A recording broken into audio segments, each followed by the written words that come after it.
Праведзены агляд багажа даказаў адваротнае. У дарожным чамадане расіяніна знайшлі 100 тысяч долараў США і звыш 140 тысяч еўра. Яшчэ 4 тысячы еўра знойдзена ў асабістых рэчах мужчыны. Такім чынам, пасажыр спрабаваў перамясціць праз беларуска-польскую мяжу без дэкларавання звыш 270 тысяч долараў США у эквіваленце, а гэта больш чым у 25 разоў перавышае суму наяўных грошай, дазволеную заканадаўствам да перамяшчэння без дэкларавання.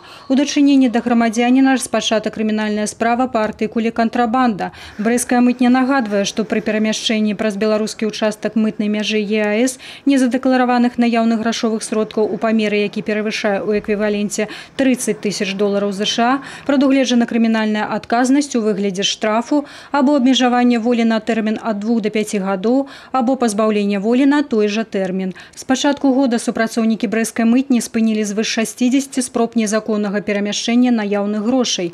У 5 выпадках узбуджаны крымінальныя справы.